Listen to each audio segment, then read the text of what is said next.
here I am, out on the streets with my head in my hands. I've got no plan, only to see you again. Don't get me wrong, sometimes I like being kicked on the ground. I'm not that strong, but then I come to my senses. Yeah! I'm coming, you can feel my power, and I feel what is real when she feels me, and I feel what is real when she feels me, and I feel.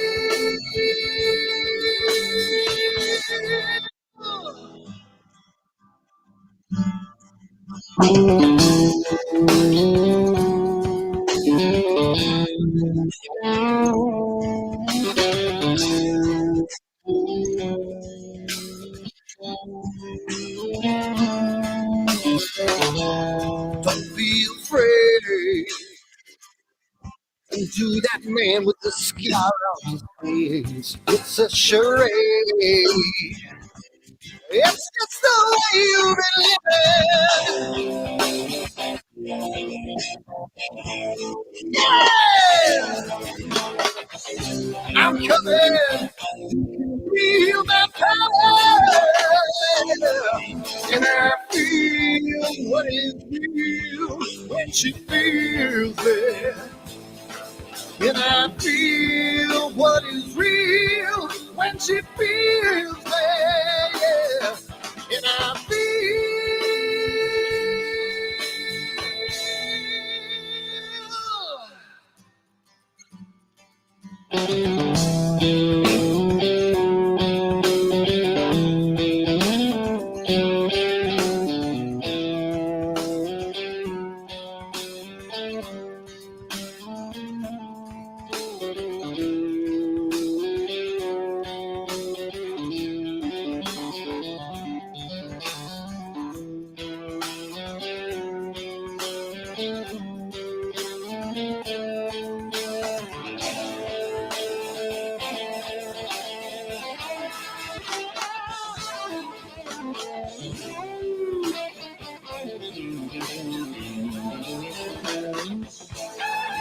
And I feel what is real when she feels me.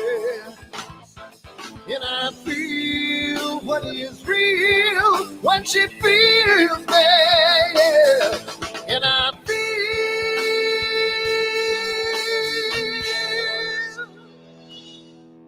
And I feel what is real when she feels me. And I feel what is real when she feels me, yeah. And I feel.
Hi everyone, Dan here, and I just wanted to put a little snippet about AstroWorld and what we do because I want to start getting the word out because I think it's becoming more and more of a giant community, and I want to get the word out to some other people. So what we do at AstroWorld is We hold astrophotography chats on Wednesdays at 9 p.m. and Fridays at 8 p.m. Eastern time.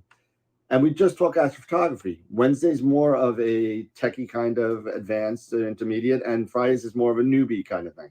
So if you want to check us out, and if you want to, hang out with some semi-decent people that like to go off the rails a little bit and have fun while they're doing it, come check us out at AstroWorldWeb.com, and you can check out the schedule, and you can sign up for all the free giveaways that we do. We just gave away an Eagle 4 Pro, an Optilong filter kit, Charles Brackenstein's books, and a whole bunch of other stuff. So come to AstroWorldWeb.com, hang out with us, have a good time, and as always, remember to keep imaging, keep educating, and clear skies. And I'll see you soon. Bye-bye.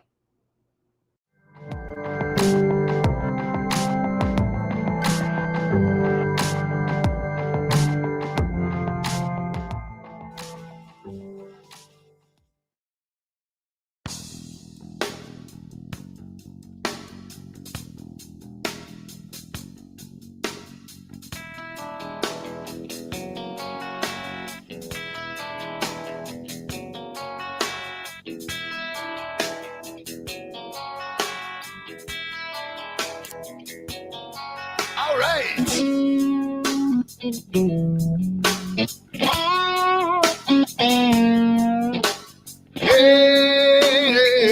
Yeah.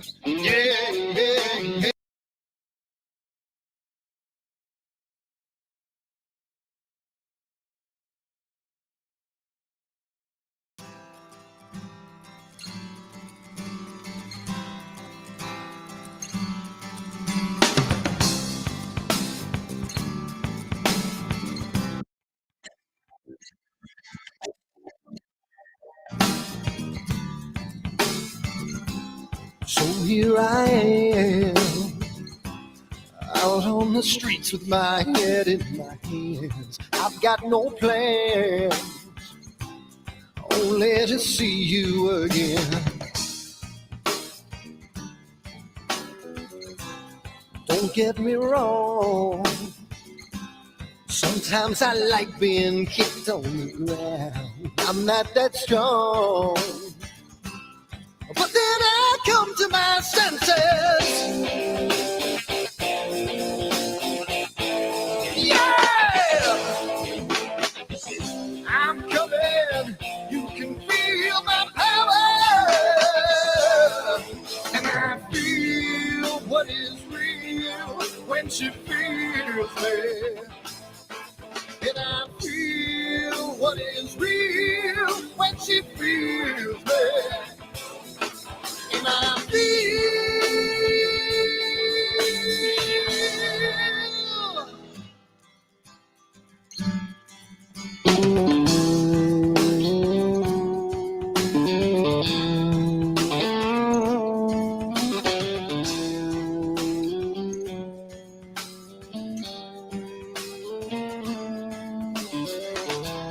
don't be afraid.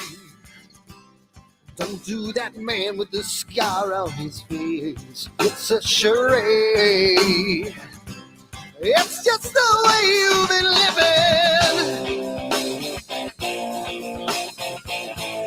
Yeah! I'm coming. You can feel my power. And I feel what is real when she feels it. And I feel what is real when she feels me. Yeah. And I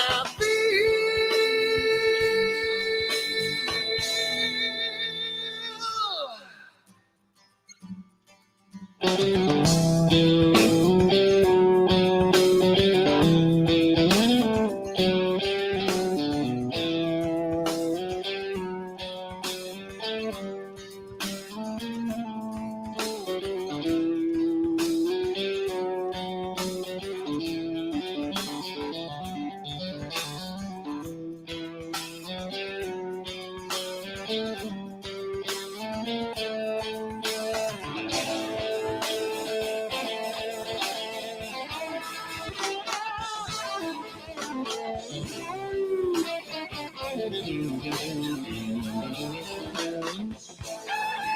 I feel what is real when she feels me. And I feel what is real when she feels me. Yeah.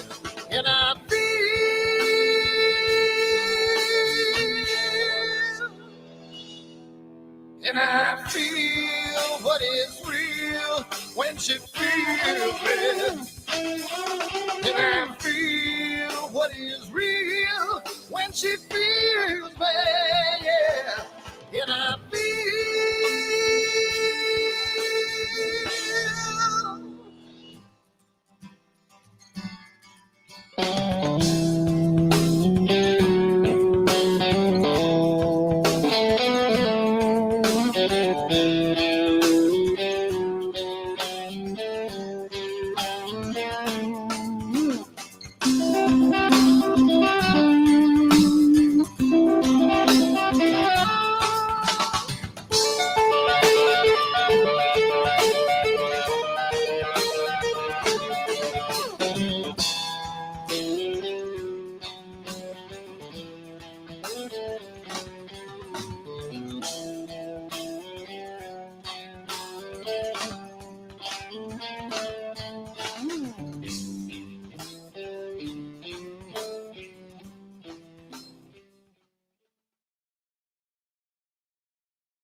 Hi everyone, Dan here, and I just wanted to put a little snippet about AstroWorld and what we do because I want to start getting the word out because I think it's becoming more and more of a giant community, and I want to get the word out to some other people. So what we do at AstroWorld is we hold astrophotography chats on Wednesdays at 9 p.m. and Fridays at 8 p.m. Eastern time.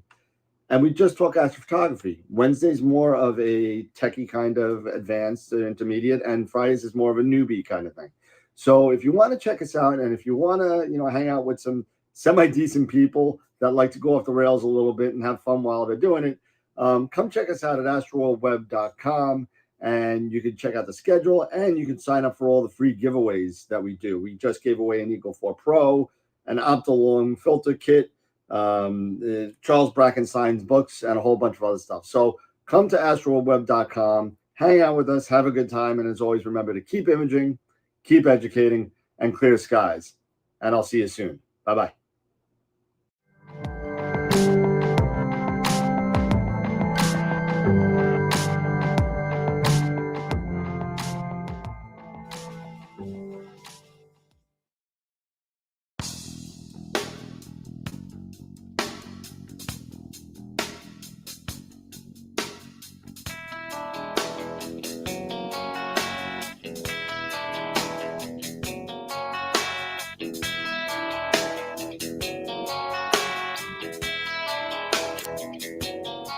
All right.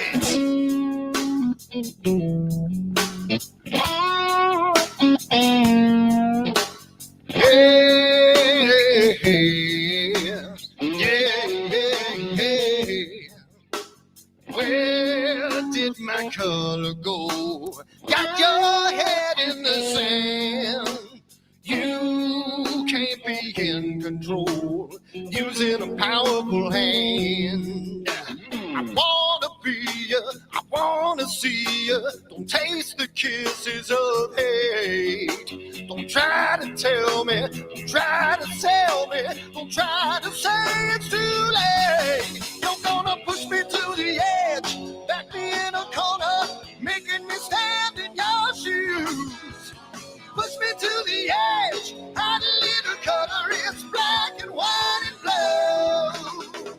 Black and white and blue, yeah. All right.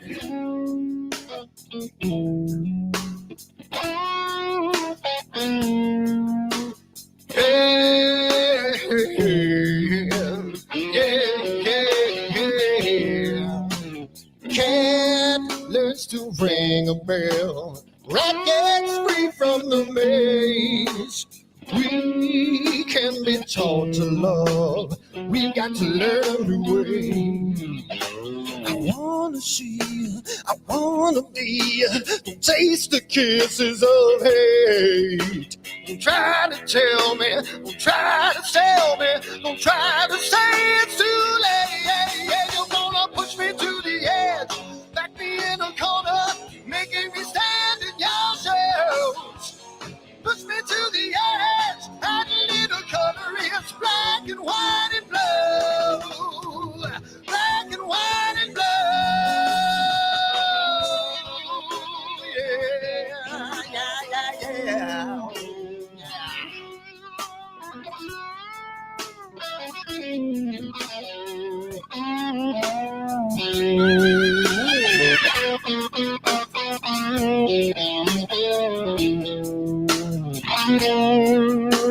I wanna be, I wanna see, don't taste the kisses of hate. Don't try to tell me, don't try to sell me, don't try to say it's too late. Push me to the edge, back me in a corner, making me stand in your shoes. Push me to the edge, add a little color, it's black and white and blue. Yeah, black and white and blue. You're going black and white on the edge, back me in a corner, making me stand in your shoes. Push me to the edge, add a little color, it's black and white and blue. Black and white and blue.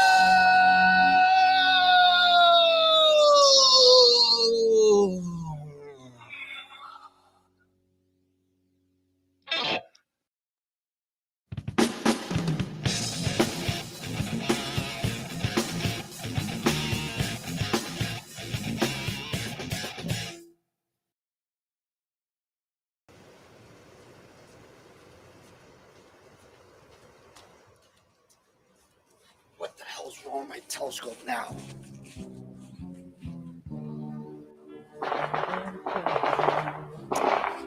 Damn, what's wrong with this thing?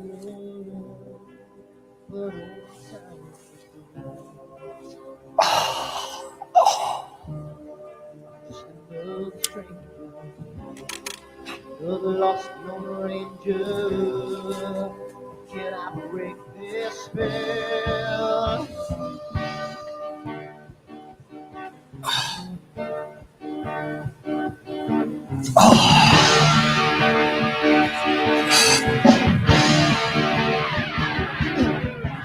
Who wants things right? Who I make choose to things wrong? If I want to stand by the line, who I will always take the fall. If I just do myself, I can live from the right. I sleep from that long, and I'm breathing through the night.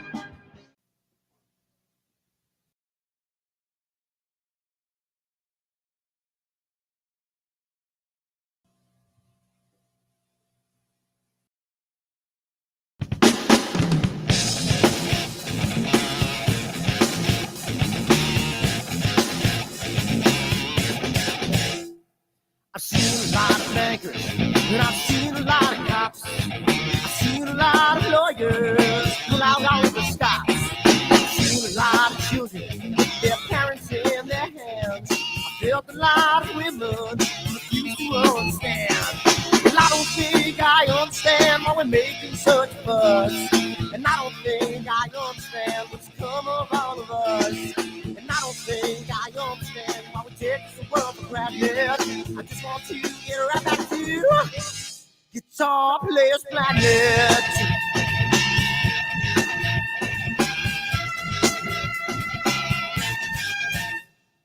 You see it in the papers, you read it every day. The riots and the fires going on in South LA. The muggers and the government, they're all wanting the same thing. They take you for your money, and whatever else spring. Well, I don't think I understand why we're making such a fuss. And I don't think I understand what's come of all of us. And I don't think I understand why we take this world for granted. I just want to get right back.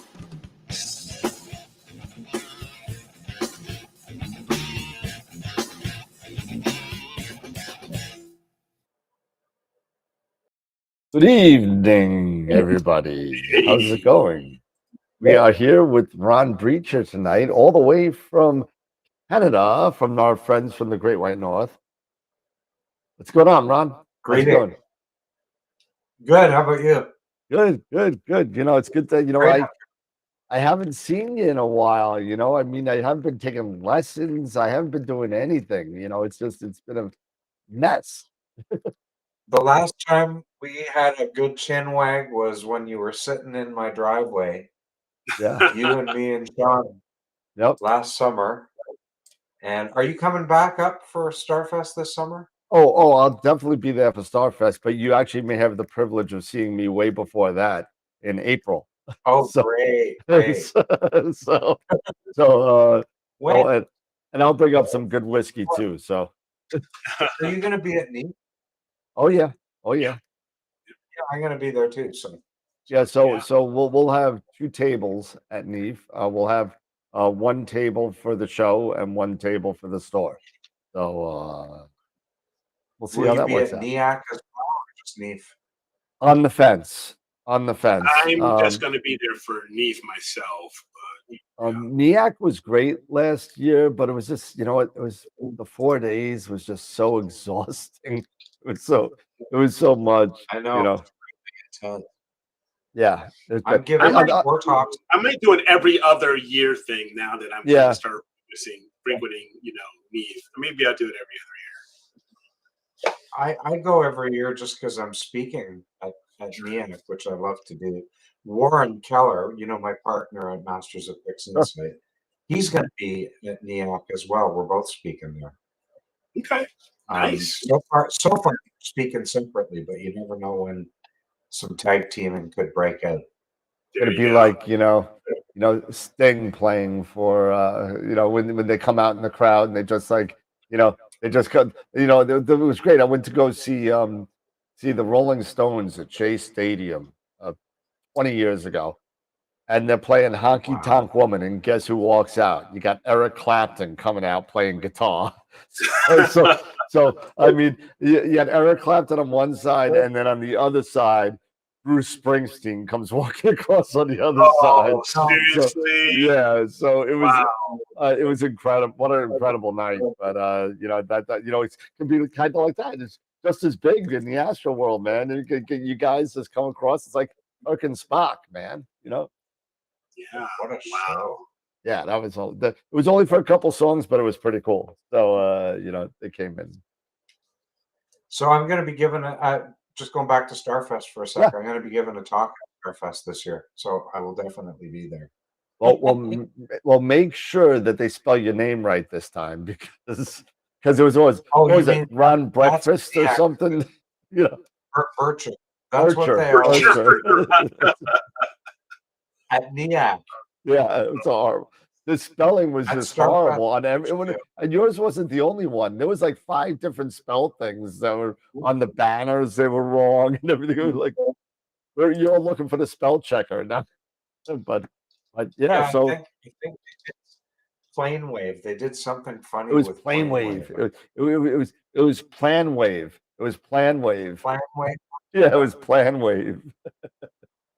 Oh man, but yeah. So what you been up to, man? And I got before, after we get into the whole conversation, I do have a technical question regarding Blur Exterminator. So later on when we get into it. So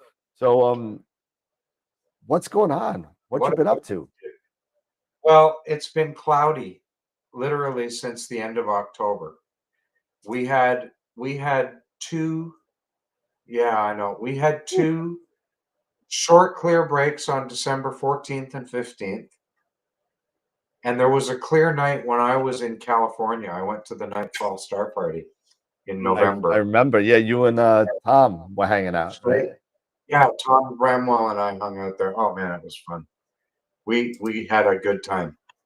And but it was so dry. I got back, my lips were falling off. It was brutal. Oh no. But anyway, so after coming back, not much in the way of astronomy, at least no acquiring myself because of the weather. So I played a ton of music. I've been playing a lot of music, and both acoustic and electric music. And of course, I'm still doing tons of astronomy during the day, right? Because I teach with Masters of Pix Insight and I teach privately. So lots of astronomy, just not acquiring my own stuff. And Well, you also have the advantage of having that nice sky shed roll off that yes. allows you to even take images whether you want to or not. You know, it'll just do it. And there was, like I said, when I was in California, there was one clear night here, but I was like drinking from a fire hose in California. We had every night was fantastic, and there was dozens of scopes to look through. So I didn't worry about not imaging for a night at home. Yeah. But I am I did make you I had 3 clear nights this week, or like in the last week, I guess. And I totally made use of it. Did some troubleshooting on a little off-axis guiding issue that's solved now, and got 3 really nice pictures. I'm using this Celestron C14 Edge HD that Celestron loaned me, and I don't know if they're ever going to get it back. I'll tell you. I don't blame you. No, no. They're going to have to come get it. They're going to have to come get it. But they're gonna have to rip it per micro with dead hands. Don't take it. Don't take it from me. You know, when a big scope like that is all mounted and all the hardware is connected and all the cabling, management, everything, you can't just come in and take it down in 5 minutes. No, no. Wait, somebody's breaking into my observatory. It's trying to steal my C14. And they've got a big Celestron jacket on. You need 2 days, because the first day they'll come with metric tools or something and have to go back and get What do you mean it's SAE? What are you talking about? I got to throw a shout out to Dylan O'Donnell is in the chat. So welcome, Dylan. Hey, how's it going, man? Going on, man? Hey, listen, and Ron, I'm going to hold you up to this, man. I swear, I've been talking about it for 3 years, and I haven't pulled the trigger on it. I haven't done it yet. I want to do, you know, we got AstroWorld telescopes, we got AstroWorld TV, and it's time to do Astro Jam, and that's what we got to do. Oh yeah, we got to do Astro Jam, and we do something simple like walking on the moon, and we'll make a video with everybody on it, and just playing it. You know what? Just give me the triangle. Just give me a triangle. You know, and I'll just no. I'm gonna give you the cowbell. It needs more cowbell. I'm gonna give you the cowbell. I'm gonna get Eric. I'm gonna get the Christopher Walken glasses that he had on. There you go. Nothing was funnier than Christopher Walken playing Bruce Dickinson of Iron Maiden. But yeah, I definitely want to do it. We'll have Warren playing the sax. We'll have you and Sean and Dylan and whoever else wants to play guitar. I know Dave Schaefer plays, and I play the bass. You know, Charlie Walsh plays the drums, and we'll get everybody just doing a little bit. Take a little video of the song, and we just play the song in the background and mix it down. I gotta show you something. If I can find it, just talk among yourselves until I find it.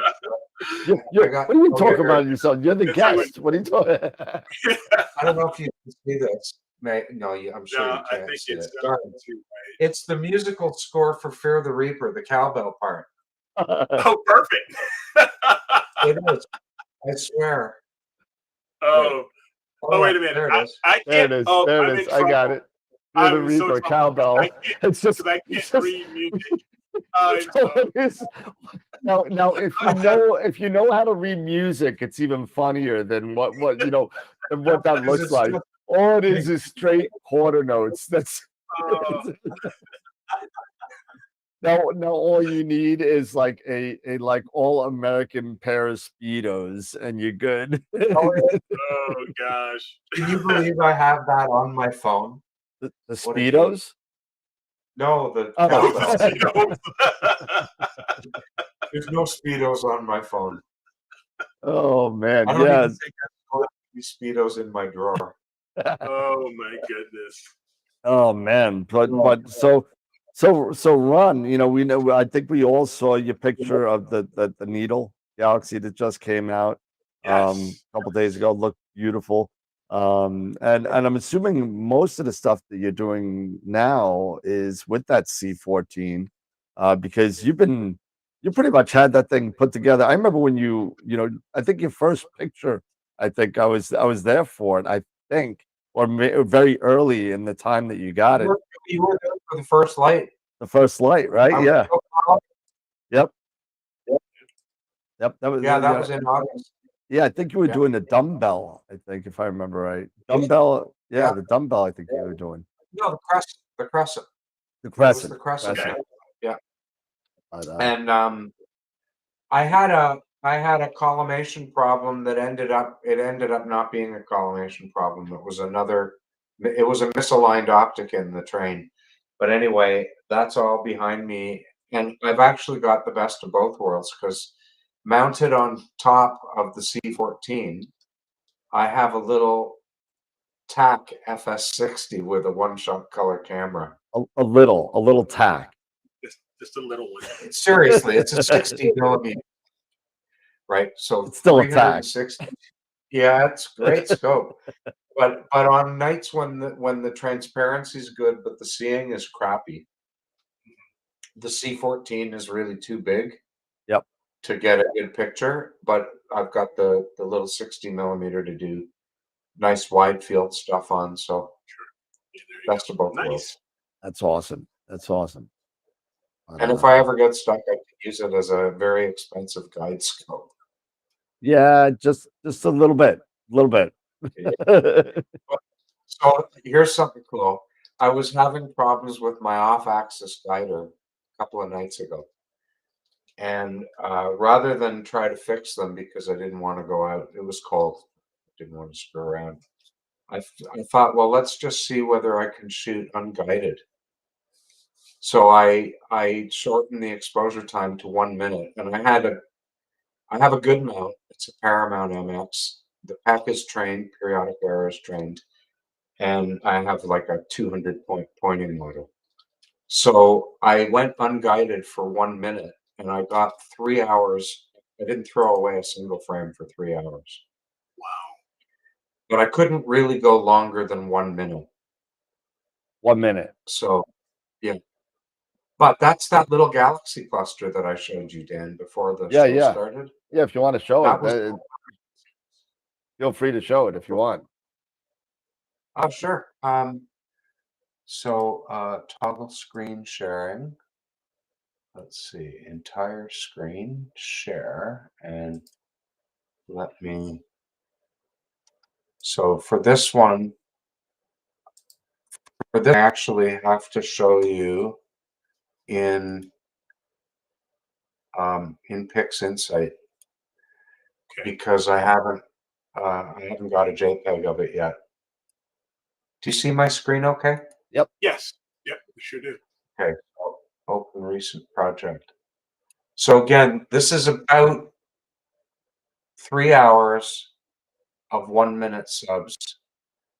And this is still in linear form. I've done background correction and color correction on this. And I don't know if you can see all these little Oh yeah. galaxies. Oh yeah. Oh yeah. There's hundreds of them. There's a little smudge over here and dozens over there. And I made a synthetic luminance, which I haven't done anything to yet. It still needs the gradient correction to be done and so on. But this was all done with 1 minute subs. And Wow. and The other thing I showed when I was with Dan beforehand, if I just take a little trip into the future and put some color into this, you can see the colors came out really nice. That's one thing about this scope. The star colors are fantastic.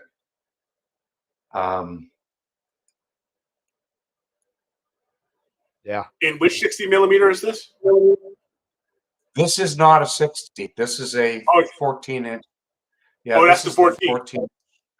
Okay. Yeah, and so that is 3,912 millimeter focal length. Wow. Yeah, that's some. Jeez. Yep, that's some reach. That is some Oh, it's serious nutty. reach. And you're shooting that natively, right? You got no reducer on that. Yeah, so I'm shooting at f11. Okay. Oh, that's right. And F14s so are at f11.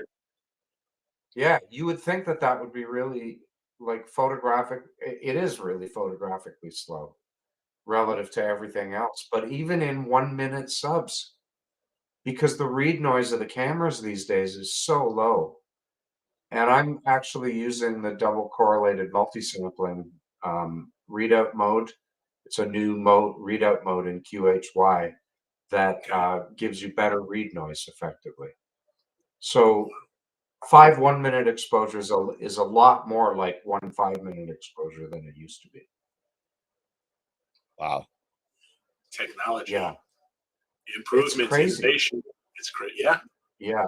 So even at f11 with 1 minute subs, I'm getting really good signal. I'm getting great results. And that Now was that 3 needle hours galaxy, worth? that was only 3 hours. That is crazy. Even the needle galaxy was 4 hours and change or something. Yeah, and that looked great. Now I'm binning the camera. The camera's been 2x2, which does increase the apparent sensitivity, but I need to do that, otherwise I'm oversampled. As it is with binning, I'm at 0.4 arc seconds per pixel. Wow. So that's already giving me everything that the sky will give me. Right, I'm getting every bit of detail that the sky will give. Yeah. I'm slightly oversampled now. Okay. Not excessively. Yeah, but oversample, there's been that's a good thing to maybe talk about a little bit, because I know we haven't talked about it in a while, this debate between over and under on the sampling side. And people say, some people say, well, undersampling, you can dither, and oversampling you can correct with other software. So I know a lot of people would say they'd rather oversample than undersample. And what do you think about that? I think that so each of them has disadvantages, and neither of them has much advantage compared to correctly sampling. So when you are correctly sampling the sky, first of all, for people who don't know what that is, that means that you're milking every bit of detail out of the sky that it will give you given your equipment, right? And this really comes down to image scale and the Nyquist theorem. Now, before we get into that, if you're shooting wide field Milky Way shots, none of this matters. Right? So when I produce a picture, I'm not expecting people to zoom in to the level of 32 pixels and pixel peak, but they do. That's not, that's not what I presented. I presented, say, the needle galaxy. Yeah. Right? I meant to look at the whole thing.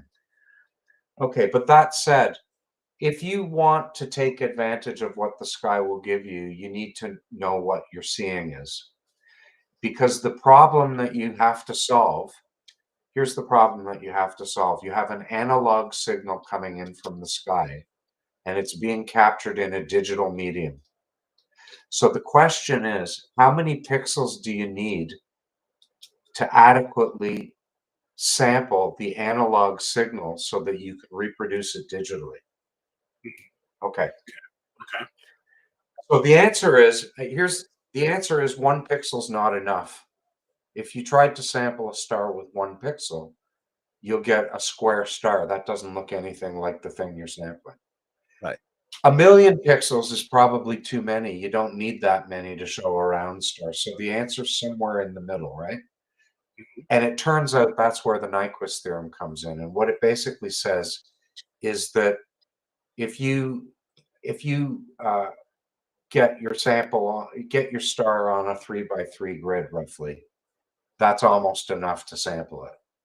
So really what you want is for an image scale to be about 1/3 of your seeing.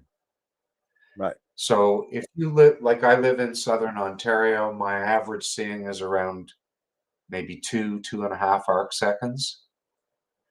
I'd like to get, ideally, 1/3 of them to adequately get everything the sky will give. So like 0.7 Now or on my, so. right. But on my best nights, I get 1.5 arc seconds. Okay. So really, I want to be at around 0.5. With the C14 and a binned my camera binned, I'm at 0.4. Nice. So I'm pretty close to where I should be. So now let's look at what are the advantages and disadvantages of undersampling and oversampling. If you're undersampled, your smallest stars will look square. Yes. Not enough pixels, right? You can ameliorate that with drizzle processing, which was a technique developed for NASA, right? Or by NASA, I should say, to get more detail out of the Hubble. Right. And so that's drizzle. The problem with that is that you end up with humongous images. So if you have a 6,000 by 4,000 camera and you drizzle, upsize it by 2-fold, you've got now huge image to process, and your computer may not be up to it. The other thing is for drizzle, you need for drizzle and upsizing, you need lots of well-dithered frames. Yep. Not everybody dithers, and not everybody gets a lot of frames. And if you shoot 5-minute frames like I do, you may not get as many frames as you need. Maybe you should be shooting 1-minute frames if you plan to drizzle. Okay, so that's the downside of undersampling. Square stars, you can somewhat fix it with drizzle. Usually if you're undersampled, it means you have a nice big field of view, so that's a positive. Right. So what's the downsides of oversampling? Well, you basically have empty magnification, right? Well, everything will look bloated, but you can downsample that. But if you were going to downsample it anyway, then you might as well bin your camera or get a smaller telescope. Yeah. And that takes you to the other problem of oversampling. You paid too much for your mount. Yep. Right? If you're oversampled, it means you're using higher resolution than the sky will give you. And so you could have gotten away with a shorter focal length and therefore a lighter mount to carry all your equipment, which means you save a little bit of money. So I would say try to be properly sampled. Because, Ron, correct me, when you're oversampled, because you mentioned that you overspend on your mount, you bought too much, you spent too much on your mount. It's because you need much better guiding, correct? Or yes? Yeah. Okay. Well, bigger scope. Put it this way: it's less forgiving. Okay. Yeah, guiding is less forgiving. It's less forgiving of tracking errors, guiding errors, polar misalignment. The bigger your setup, the less forgiving. So, like, probably the ideal beginner set. This is a question that always comes up, right? What should I start with? The ideal beginner setup is an 80mm refractor. Yep. F6 with a focal reducer, right? Sitting somewhere around, 400, 300mm focal length, a small mount, and a one-shot color camera. Yeah. It's forgiving. It is, and we, a lot of us talk, a couple of us in the chat are golfers, and we always talk about, the forgivingness is kind of like there's two different, for those of you that don't know, there's two different types of golf clubs out there. There are offsets and blades. blades are a lot smaller of a sweet spot where offsets are nice and forgiving. So your ball will go straighter with a bigger club face. Same thing Yeah. with a bigger field of view as opposed to a bigger club face. It's more forgiving. You're not going to sit there and say, okay, you know what, you don't need arc second, sub arc second guiding on an 80 millimeter. No. Well, put it this way: say you're guiding with one arc second guiding. Right. Right.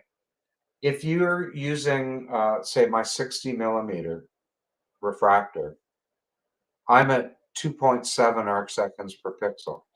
So 1 arc second of guiding error, it never leaves the pixel. Never leaves the pixel that it's on. Whereas if I have the same guiding error, 1 arc second, on the C14, that image scale is 0.4 arc seconds. So now the guiding error works out to about 2 pixels on the main camera, and you get oblong stars. Yeah. You can see it. So that's what we mean when we say it's more forgiving, the smaller scope. What's happening to you? I'm digitizing. You know what? I'm digitizing. Matrixing. It's like matrixing. What did you do, dude? I have done nothing. There you go. It's either, oh, there he is. Back. It was either a glitch in the matrix or the transporter malfunction. There it goes again. Now I'm like the Cheshire Cat. You know, just seeing my head. Oh, this is strong beer. Yeah. Oh wait till you do something like this. There you go. You do like something like this. Oh, yeah. They need to start wigging people out. You're messing me up now. Sorry, now he's getting thinner. Look, I'm losing weight. And Leon's getting larger. I'm going to be talking, by the way, when we go to Nien, I'm going to be talking about image scale. Nice. One of my talks is on image scale. Nice. All right, so I got actually, there's a couple of questions in the chat first before we go into my question, because there was one about the C14 from Jerry. Question, Ron, when imaging with the 14 Edge, do you shoot stars separately, shorter subs for size and color? No. I found it really easy if I just have one exposure length for everything. So I shoot 5 minutes through every filter all the time, unless there's a really compelling reason not to. And a compelling reason not to would be if I'm shooting unguided, in which case I would do 1 minute subs, like I said. The other compelling reason to shoot short subs would be if I'm shooting a high dynamic range object like the Orion Nebula and I needed some shorter subs to recover detail in the core. Nice. Somebody was asking about the I'm looking for it. The image sampling formula. What is it? Yeah. Focal length divided by. Yeah, I posted it up. It's like pixel size divided by focal length times. Oh, you want the image scale formula? Right? You know. Yeah. Yeah, I posted it up.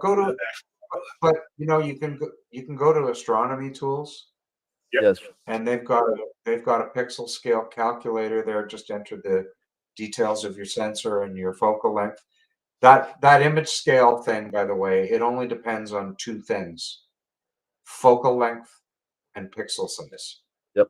Those are the only 2 things you need to know to determine the image scale. Dylan wants to know Gibson or Fender. Hold on.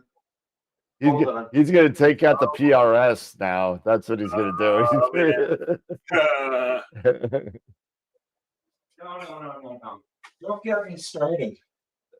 Don't get me started. I think we already did. Yeah. This is the carbon fiber monster that he was talking. He got the carbon fiber. This is an Emerald X20 carbon fiber. And this is just one of my carbon fiber guitars. This one. This is a little, so Dylan, go on to Emerald Guitars. Yeah, I know They're Emerald. made in, this is a 12-string short scale.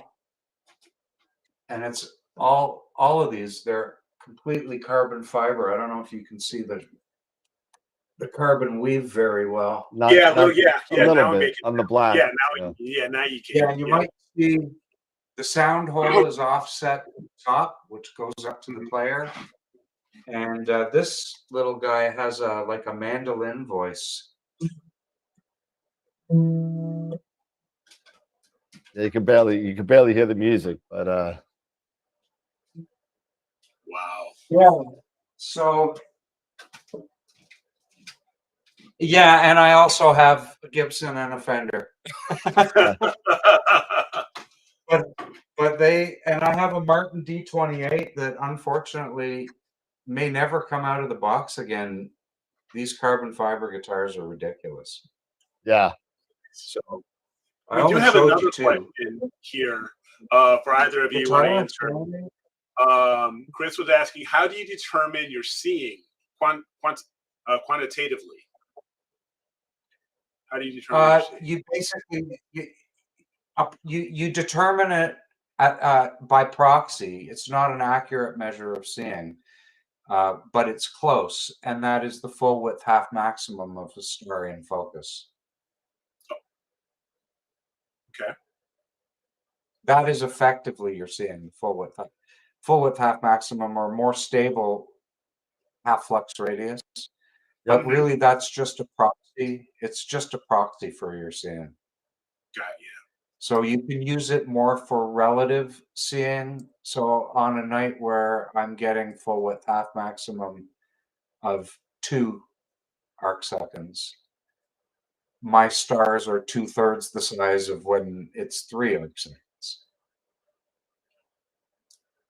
Does that make sense? Yep. Maybe. Perfect sense. But effectively, if you divide, because the Nyquist theorem only requires division by 2, if you divide by 3, you'll have enough. If you take that full width half maximum, divide by 3, that's going to be about your optimal image scale. And also, you can't get too hung up about this. So plus or minus a factor of 2, you're in the sweet spot. Yep. The real key thing, like for me, I want to avoid any square stars. That means I'm leaving detail on the table. So you want to look at your smallest stars to see how your sampling is. Yeah, so I got something. I got something for Dylan since he's in the chat. Give me 1 second.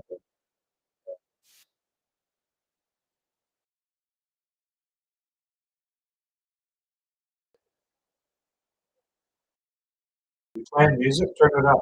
That was you? Yeah, I don't hear it. This is me over here. There you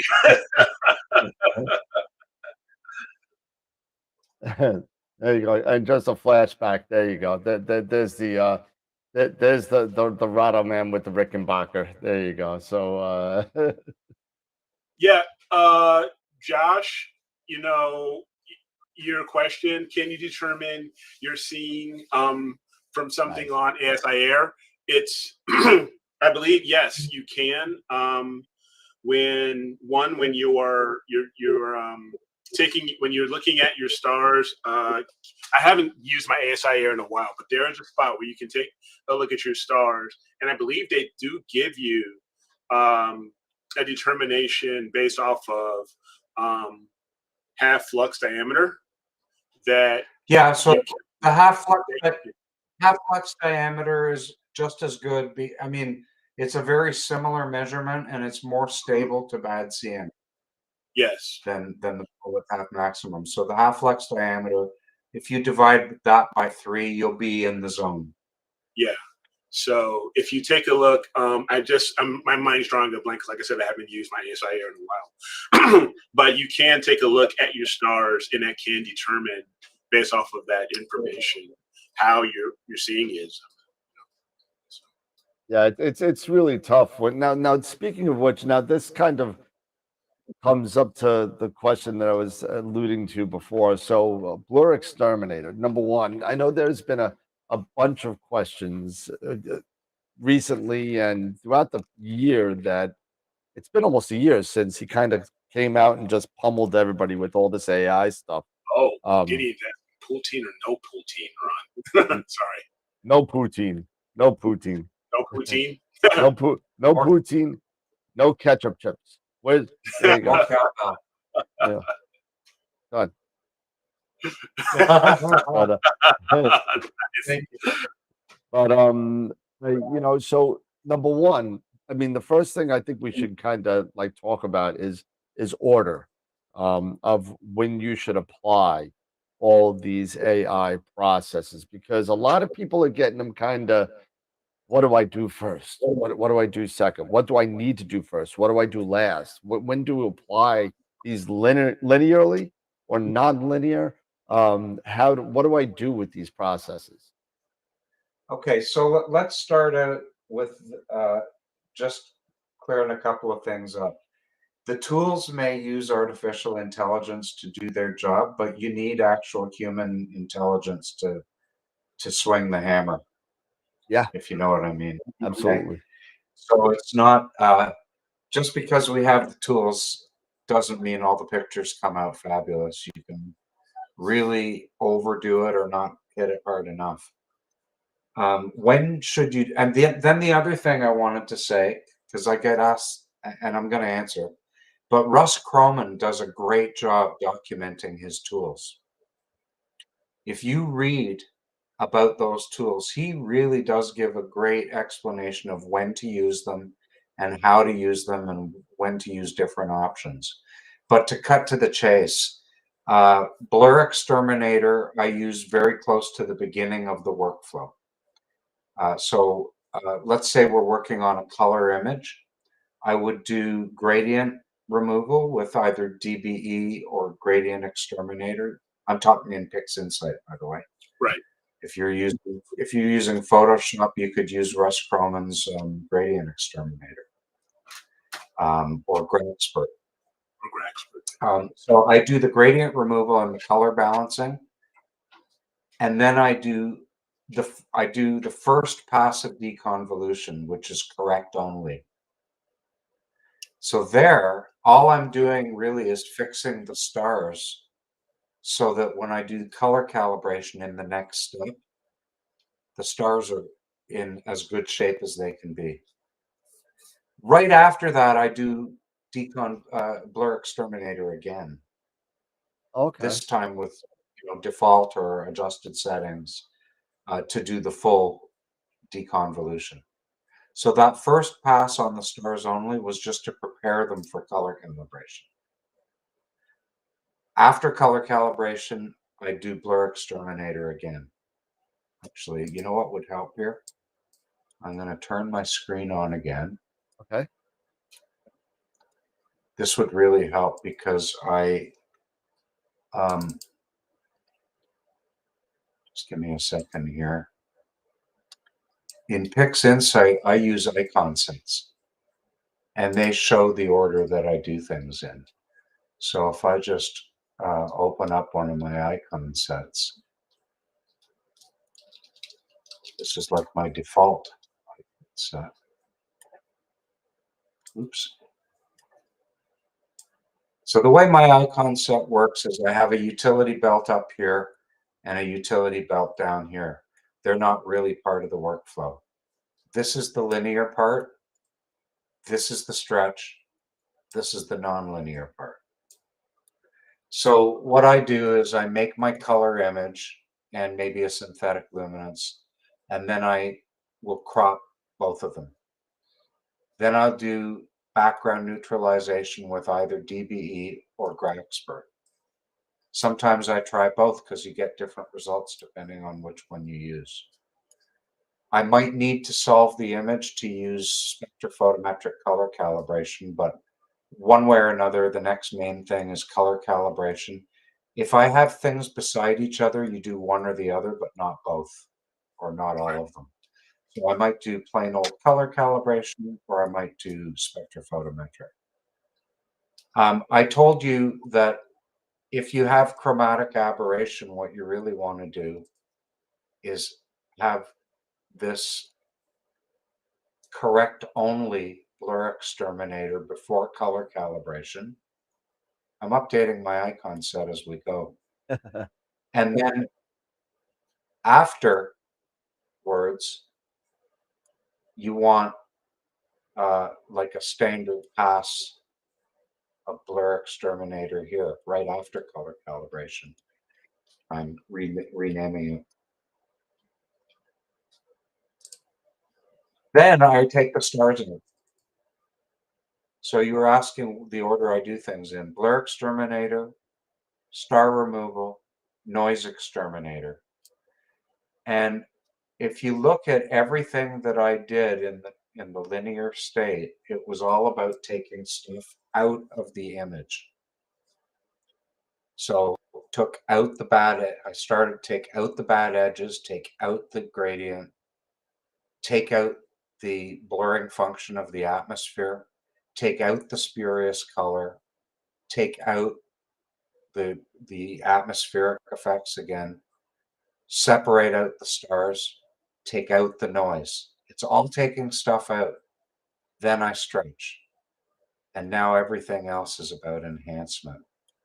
So if I have hydrogen alpha or oxygen, I add it here. And then you asked, do you do this in linear or nonlinear? All of these were in the nonlinear, or were in the linear state before stretching. The only thing I do after stretching with these tools is noise reduction, because then I can do a second stretch.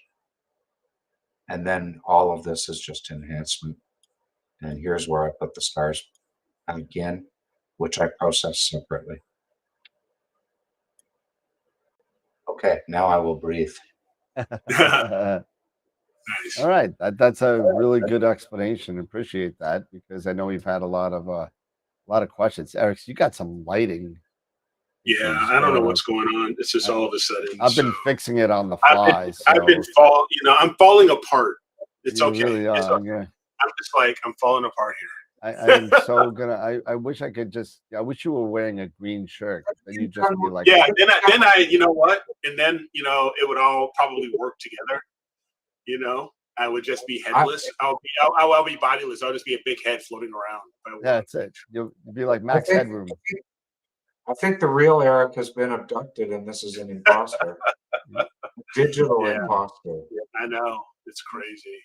Let's see if I do one thing, Ron, what has you mentioned a lot of AI, and there's all these other tools that have been coming out from different people, new scripts. How have you had a chance yourself to experiment, or do you use it regularly? And what is your opinion, say, on like generalized hyperbolic stretch, for example? Yeah. So, okay. So I teach Pix Incident, right? I teach in groups and I teach privately. So I wouldn't say I've achieved this, but I try to learn every process and script in Pix Insight. Certainly everything that's in the general release, and as much as I can about the add-ons, mostly free add-ons that people write. And I have to be able to use them to be able to explain why I don't use them. Okay. So that said, now you asked about GHS. Fantastic tool.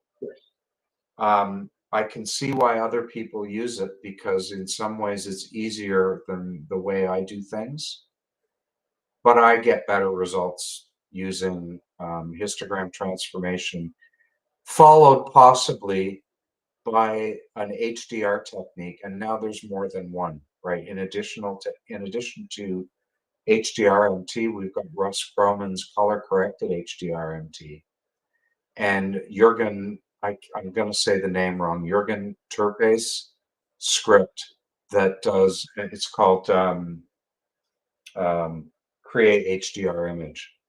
and it's installed. If you install the Graxpert script, you'll find that in your toolbox, and it's the best method I've found for HDR compression.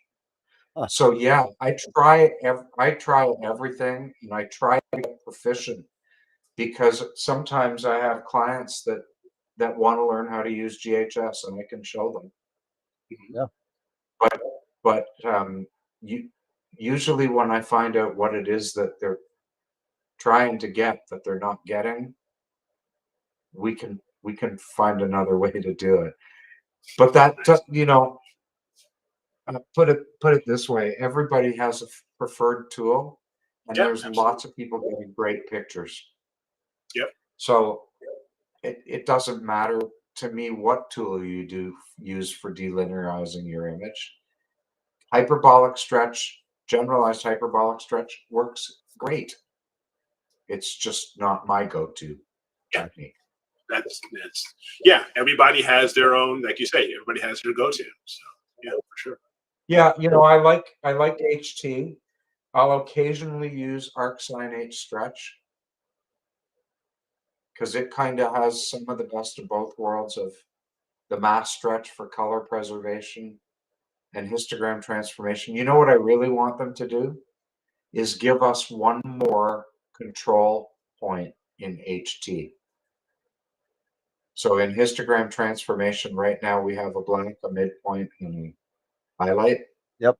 I'd like another control point. Give me 4 control points so that I can prevent the stars from blowing out.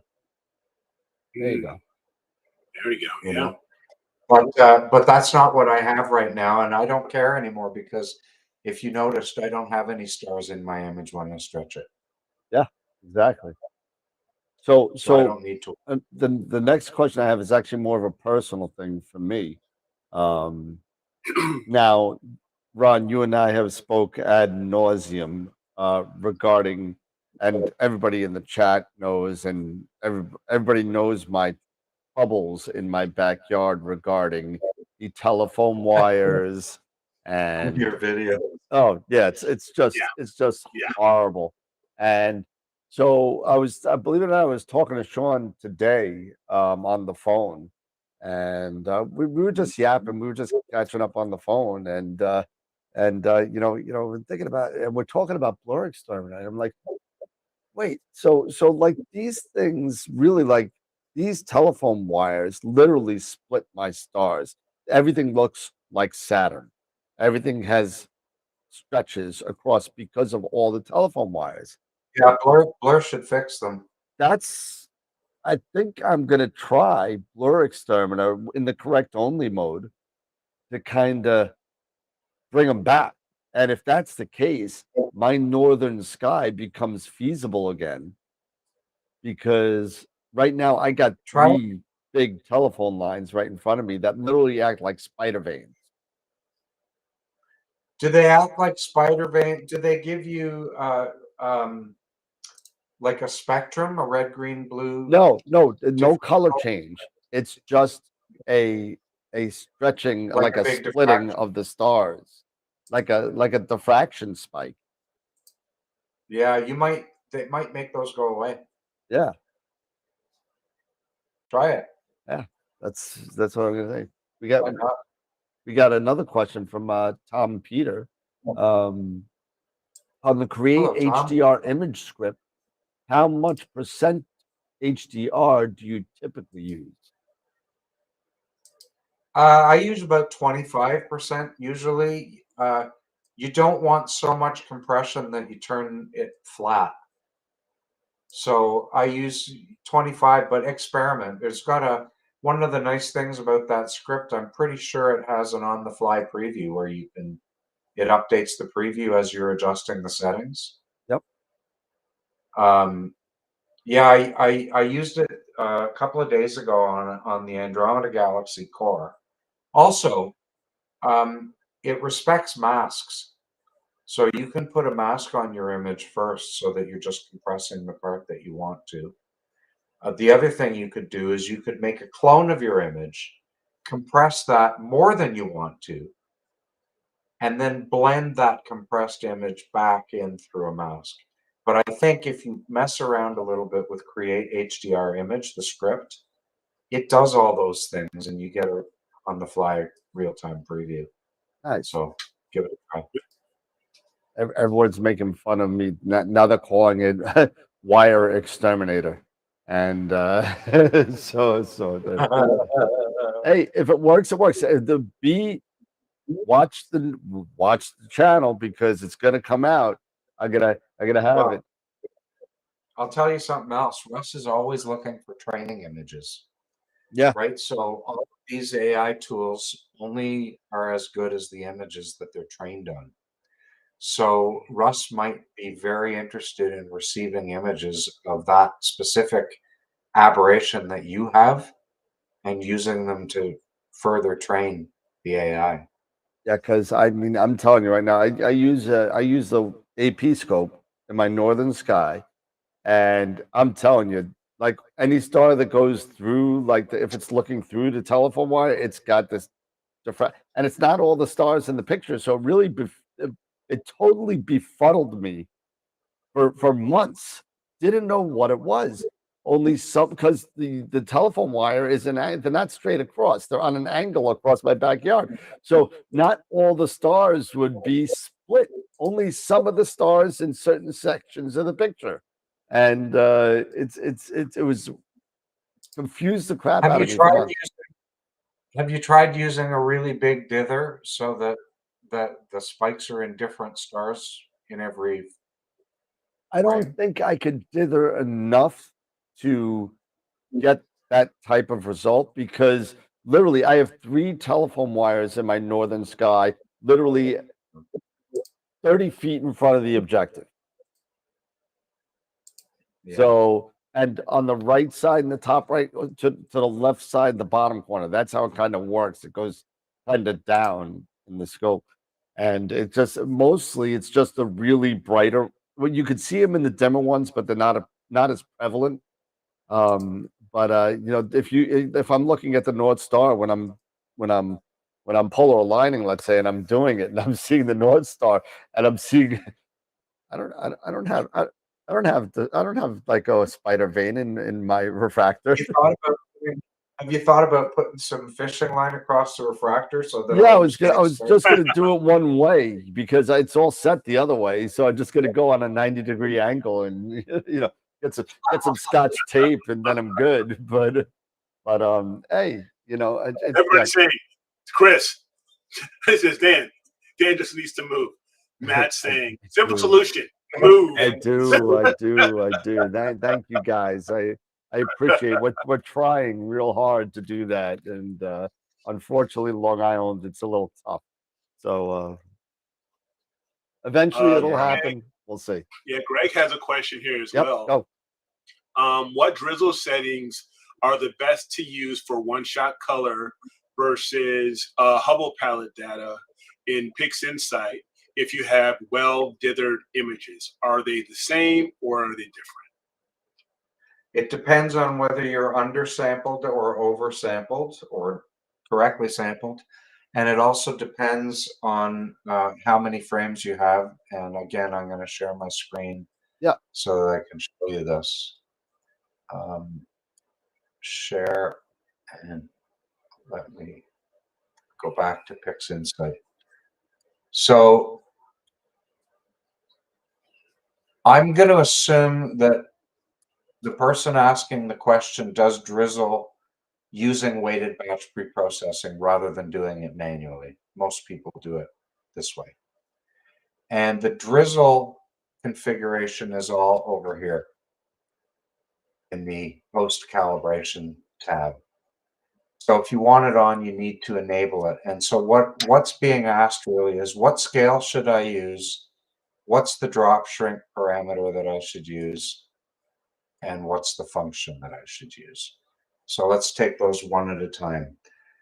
First of all, if you have enough data, you should always use drizzle, whether you're shooting one-shot color or mono.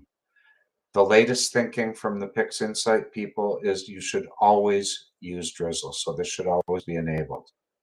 If you're correctly or oversampled, leave the scale at 1 and the drop shrink at 0.9. If you are undersampled, in other words, if your smallest stars are square, increase this to 2. So correctly sampled, leave it at 1. Undersampled, increase it to 2. The function square, I use square, circular, or Gaussian depending on how many frames I have. So if I have, say, 25 or 30 frames, I'll use square. If I have 50, I'll use circular. Gaussian is more computationally intensive and you need more frames. So if I have 100 frames, I'll probably use Gaussian. You never need to change the grid size, or at least I have never needed to change the grid size. And when you get to the end, compare the drizzled result to the regular result. You'll get both. And look at the smallest stars in both images. And you'll see that the square stars that you had in your undersampled images will be cleaned up. So the rules, again, are always drizzle. If you're undersampled, scale it 2 times. If you're correctly sampled, don't scale it up. Drop shrink around 0.9 is usually pretty good. And the function you choose based on how many frames you have, 25 for square, 50 for circular, 75 to 100 for Gaussian. Those are guidelines, not rules. They're not based in, let's say, in detailed mathematics that I've done myself. They are the guidance that I've read from credible sources at PixInsight. This is how I understand them. Okay. Now, you mentioned the number of frames. Now, when you're talking monochrome, you are referring to if you're using 20, if you have 20 reds or 20 and 20 greens, each of each filter, not overall. Yeah, you're that's talking correct. each per filter. Yeah, that's correct. For monochrome cameras, you stack them 1 filter at a time, and it's how many go into the stack that is the count of how many frames. Yes. This drizzle configuration would be applied. Maybe it would help if I loaded up some files. Now, they're talking also, someone mentioned, what are we calling well dithered? How many pixels is well dithered? I also have a follow-up on that is how many lights, or like, when you're dithering, how many are we talking? How many are you dithering, say, every 4, every, are you calling every 6, every 3? Yeah. What? Yeah. So dither every frame. Costs you nothing. Dither every frame. That's what well dithered means. And as far as the amount of the dither, you should be able to see the stars move a teeny bit between frames. If you can see it, that's enough. And in terms of the number, I aim for 3 pixels on the main camera. Right? The point of moving things around is that the bad pixels always stay in the same place. So when you later on register all the good pixels, the bad pixels go out of alignment and they get rejected. That's why we dither. So dither every frame. If you dither every 4th frame, then what's happening is that that bad pixel falls in the same spot on 4 frames. And now the rejection algorithm might think it's starting to look real. So dither every frame, a few pixels. So Tom's got a question regarding if I'm sampling correctly, what's the purpose of drizzling? The purpose of drizzling is to improve the resolution. Try it; you'll see a difference. And also go onto the PixInsight forum and look for the recent guidance from Juan Conejero on drizzling. But it basically the other thing you can do is take your drizzled and your undrizzled frame.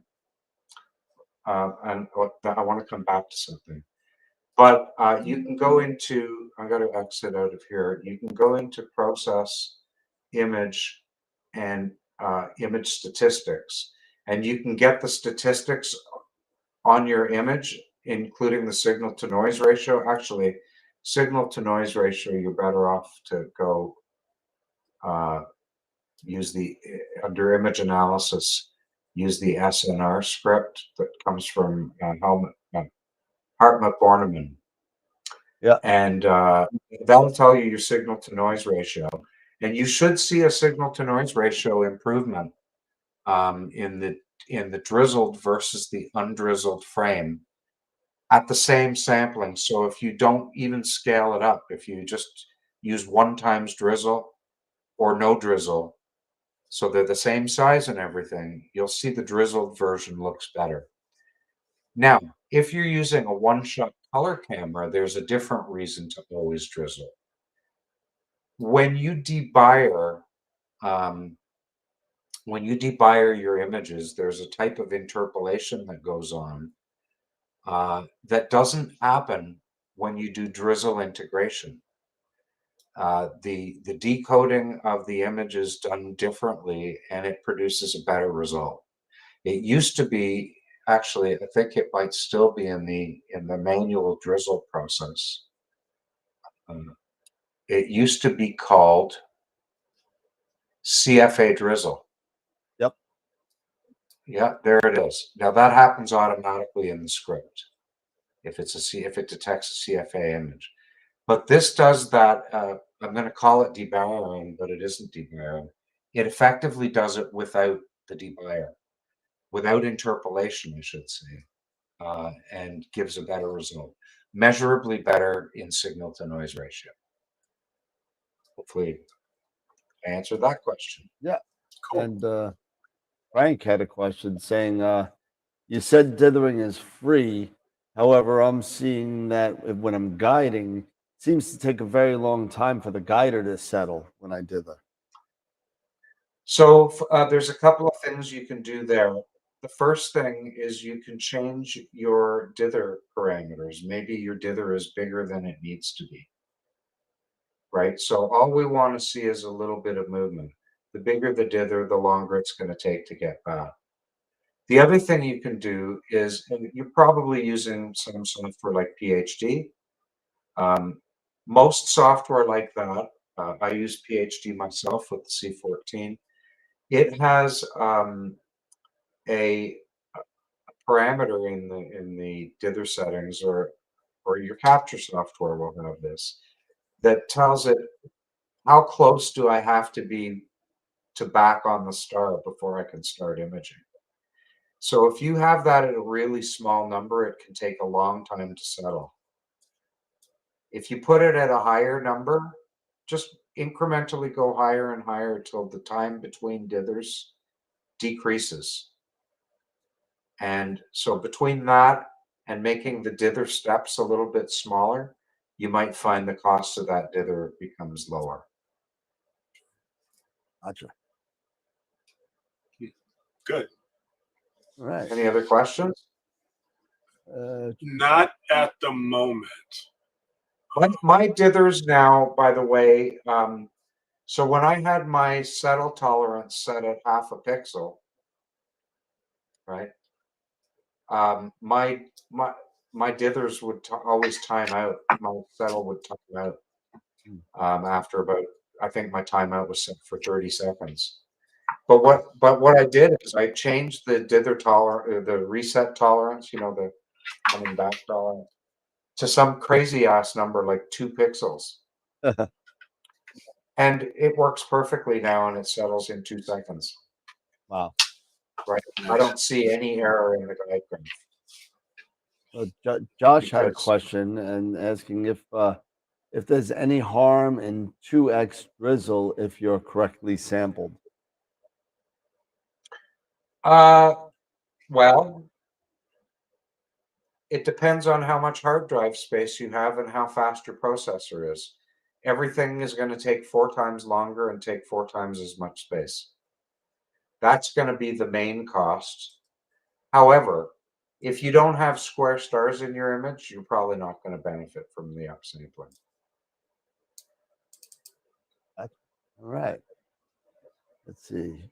Good to know. I need to check my settings because my dithering takes me more time than I like. I think you could set that in Nina. So Yeah, there's a you can do that in the guider tab, and I think there's some stuff in under options imaging. yeah. Hang on, I'm just gonna look. I've got Nina here. I can quickly check it. I can check that fast. Yeah, so under equipment guider, you'll be able to set a little bit of that stuff. And under options,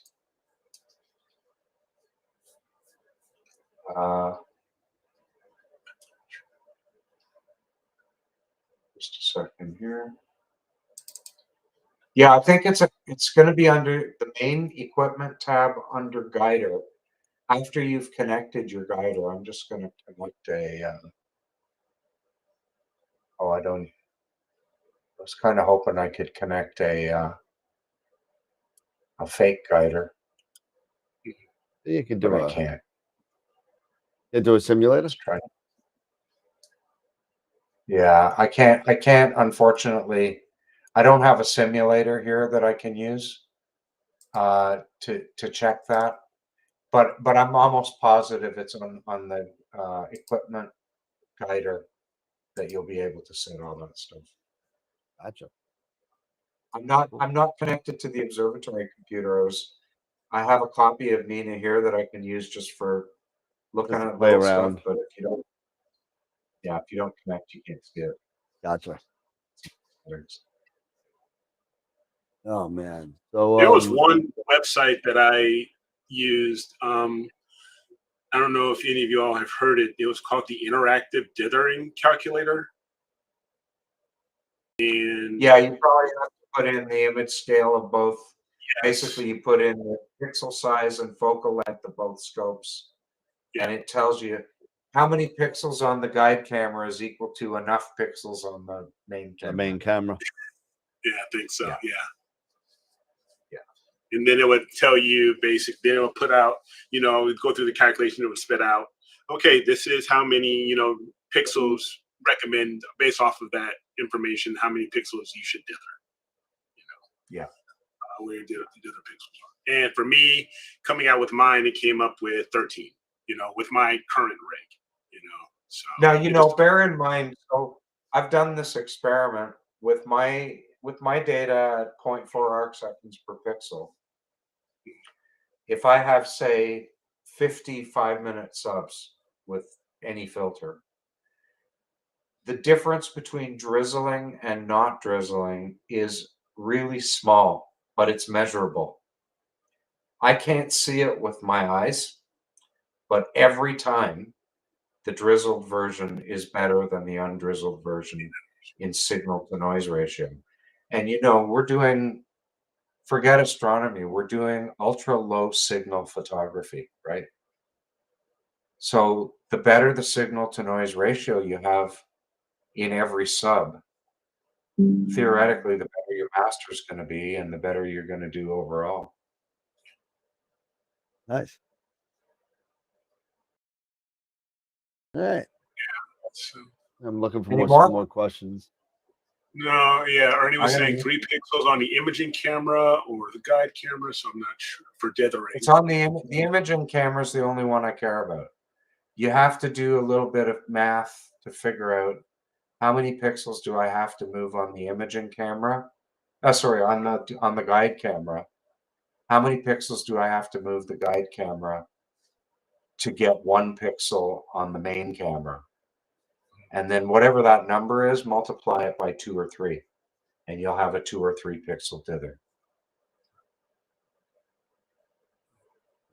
Use that at astronomy tools. Use that pixel scale calculator to calculate your guiding pixel scale, right? And then your main pixel scale. And that's the question: how much do I have to move the guide camera to get 3 pixels motion on the main camera? There you go. And it might be really small.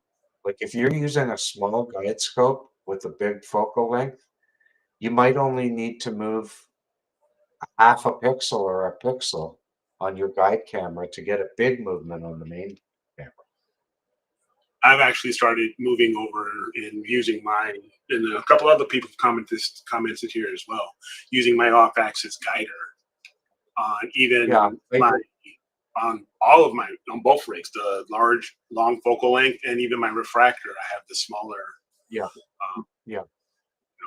You still have to do that calculation though, because it's a good chance that the pixel size of the guider will be different than the pixel size of your main camera. I've been using an off-axis guider for 10 years maybe. I love them. Yeah. On the C14, a challenge sometimes is finding a guide star. Yeah. Oh yeah.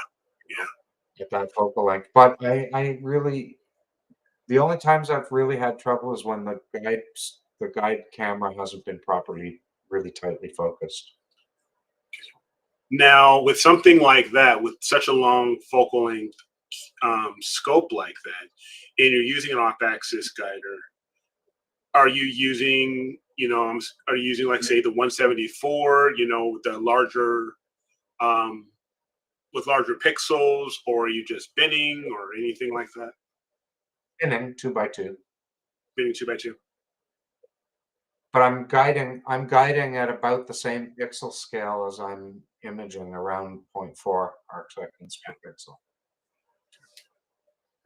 Ernie had a question. If processing oversampled data, do you downsample? And if you do, when? If you've got seriously oversampled data, you can downsample it before you do anything to it. Like after you've made your masters, you could downsample at any time. Okay. And do you use Sooner the Celestron 08? Again, it takes 4 times as long.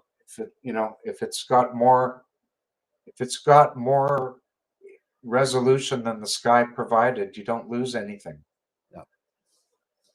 Which OAG are you using on that? Are you using the Celestron one, or I'm using a QHY integrated. Well, it's not integrated, but it's made basically for that system. Gotcha. Yeah. It's in front of the filter wheel, so it's not affected by changing your filters or anything like that. Yeah, I had a gentleman that was I was testing their telescope, and we actually this image train put together. It looks like we had the Monster Moag from Astrodon on it. Yeah. Really nice auto guider. And I'm sorry, off-axis guider. And turns out that it was installed backwards. So the tilted side was facing, the flat side was facing towards the camera. So it's funny. I've never seen a picture come out this way before. So it was like it was half light and half dark. So yeah. So it's like, what is that? What is it? I mean, I'm thinking, well, did the prism drop? Is it too high? Is it too low? I'm like, and then I said, let's open this thing up, and I open it up and I look inside. I said, that's not right. So yeah, you want to make sure that the flat side, the flat side of the prism is star side. So telescope. Yeah. So it was funny because we were like looking at it for like an hour. We're like, what the hell is going on? And flipped it over, and everything was fine. Now we just got to get it focused. It's tough to get it in focus. So because he's at an 11-inch edge, and that's a nice scope too. Yep. But I think one of the things that we were looking at was the way his image train was. His rotator was behind the off-axis guider. So when you rotate, yeah, exactly. So when you rotate something, so the rotator was closer to the camera than the off-axis guider. So now when you rotate it, you're doing flats. I'm like, dude, all your dust motes are going to be in a different spot no matter what you do. If you do it off axis, so you can't do anything. So he can't really get it into focus because you can't get the camera close enough because the off axis guider is too far up the train.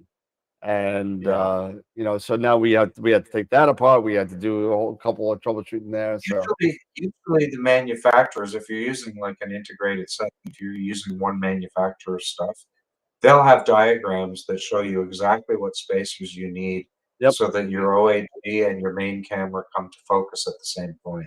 Yep. So that and $2 will get you a cup of coffee. Absolutely. Because that's not always so Frank easy. had a question here. Can one-shot color camera data be bent to reduce resolution when using a long focal length telescope without losing color info? Lots of forums discuss this, but I haven't seen a good answer. I tried it recently and I wasn't able to get color because I found it confusing too. But no, you can't bend your color camera. If you do, you lose your color information. That's horrible. Okay. Oh, we got On the other Corin hand, in the chat there. Got another question from Jerry. So if my guiding is having trouble settling after dithering, might this be from too much dither? Probably not, but it could be. I mean, guiding is really notoriously difficult to nail down, especially if you're new to it. You have to do the experiment. So if you think your dither might be too big, make your dither smaller.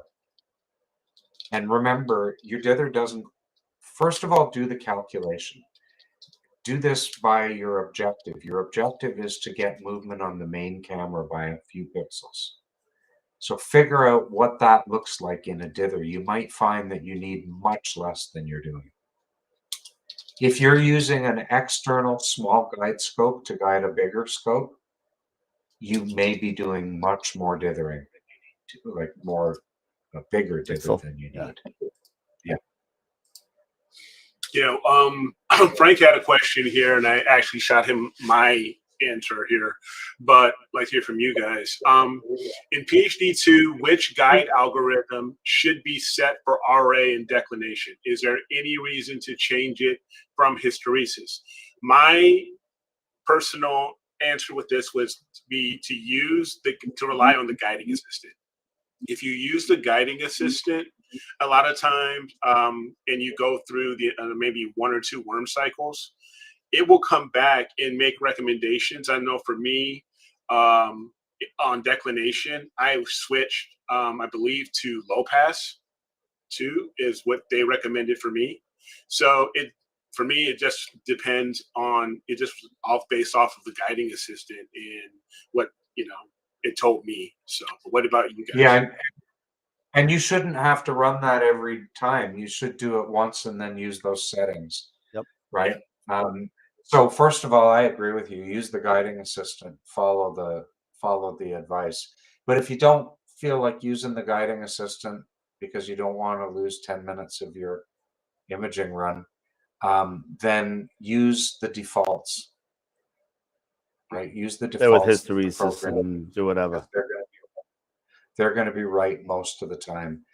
And one big thing that people sometimes have trouble with is it guides fine on one side of the sky, but as soon as you go to the other side, it runs away. You can't guide anything. Yep. There's a checkbox on reverse. On the guiding tab to reverse depth after a meridian flip. Yep. So you may have to experiment with that a little bit, but most German equatorial. That's not in all cases, though. It just is dependent. No. Most German equatorials. Yeah. Most German equatorials. And I had something that I came up with last night, as a matter of fact, and it's the first time I've ever seen. Actually, I've seen it happen a couple times, and I don't know why it's happening, but it's something with Nina and the meridian flip settings. So whenever I start a sequence, no matter what, I hit play, and it starts off no matter what with a meridian flip. Even if your target is on the side that you're on. It doesn't matter. If I'm polar aligned, I'm done. I'm at the home position. I hit play, and no matter what object I do, it does a meridian flip. Where do you have the meridian flip trigger? Oh, I'd have to look. I think it was what is it, 5 minutes? I think. No, but I mean, do you have it at the top of the sequence, or do you have it embedded in an I have it object as a global sequence? at the top. Yeah, that's your problem. The But meridian I've always flip had has it to as a be. global at the top, and it never did that. I don't know. I'll have to look at it. You still have some time. Yeah, I got 3 hours in the bank too. You've been itching me. He's like, they're gonna expire. You gotta use it. I was like, charge What are me you in doing, April, charge me at Starfest. It's okay. Put it towards the beer. It's fine. It's all right. Don't worry about it. Yeah. No Jason problem. was saying, yeah, ever since going to harmonic mounts, guiding has been a breeze. I agree. Yeah, I'm sure. Good. Sure. I mean, I've been getting. I was talking to a gentleman today about the Nix 101 that I have, and I've been using it for well over a year. I have one of the first Nixes that came out, and I'm still guiding in cruddy New York skies. Bortle 8, seeings 3 to 4, and it's horrible. And I'm still getting like 0.6, 0.7, which is way below what I need to kind of have round stars because my seeing is for garbage. Yeah, But exactly. so everyone's like, "You getting 0.6 on Long Island?" I said, "Yeah, I'm getting 0.6 on Long Island. There's no problem." That's your guiding, like the RMSR? Yeah. Yep. Yeah, that's good. That's Yep. good. That's good. So yeah, I'm typically around 0.3 to 0.5 arc seconds Yep. for guiding total. Yeah. Maybe it's a wire flip and not a meridian flip. It sees the wire. It thinks it's a new meridian. So look, see if you can throw one more question at me, and I think I'm gonna go take some NyQuil and hit the Sure. sack. Yeah, sure. I'm looking here, and no, I think we've covered mostly everyone's question here, unless somebody's gonna drop one in here really quick. No more guitar questions? No more guitar questions. It doesn't look like it. No. we got to do Astro Jam. That's what we got to do. We got to get that going. It's crazy how many astronomers are involved in music and vice versa. So weird, It's right? ridiculous. Yeah, it is. But if you think about it, what we do is art in a form as well. So I mean, music is an art. Being a painter is an art. Doing this is an art. I mean, you're painting. You're just painting with photons. So I mean, it's the same thing. So it's definitely all an art form, and I think that's the common thread that between astronomy, astrophotography. There's a lot of famous astronomers also that were very, very into music as well. Oh yeah. Actually, Chris had a question. He's like, "Can Ron adopt me? I could be like a foreign exchange student. He can get free pics inside." There you go. We can put him on the treadmill, Ron. No problem. No Awesome. problem. I'm actually looking for somebody to adopt me. Somebody that has a big telescope in Chile and swimming with movie stars.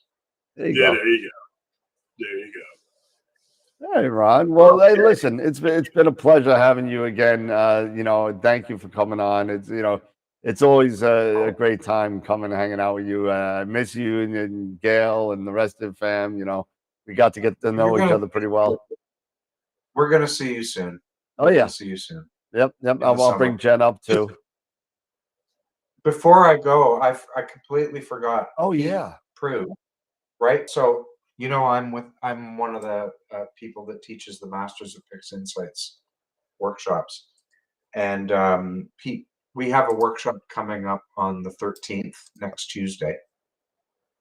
I'm going to be processing a photo of the clouds of Auriga, so IC405, IC410, the spider and the fly, Spider and the fly. you know, that beautiful red field in Auriga.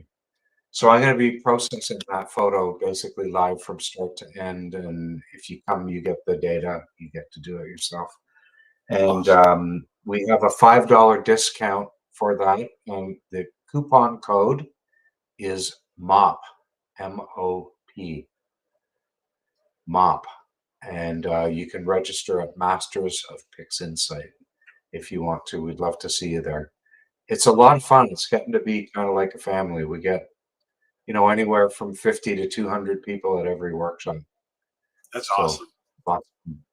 lots of fun. Putting it in the That is great. That is absolutely great. putting in it the in the chat chat box? right now. So Yeah. I'm gonna make 100% sure that Pete, that I gave you the right code. Just give me 1 second here. use mop. Yeah, just checking. Yeah. Why can't I find it now? Probably because I asked yesterday. Come on. I have to check somewhere else, but I want to verify this.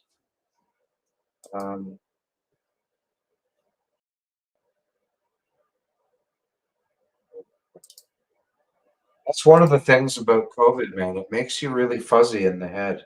Yeah. Yeah, I I'm know not you've finding- used mop as the code before, so I mean that's probably what it is. Yeah, it's MOP. I just can't find the message where he told me that, but I'm 99.9% sure that it is MOP. If you have any problems getting a discount with that code, contact Pete and give him shit for giving me the wrong code. And you can email him at Peter Proul at Yeah.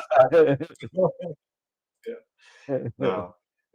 but Sure yeah, that'll work. seriously, Ron, thank you for spending I some of your night, especially you know you getting over the hill, not over the hill, over the hump of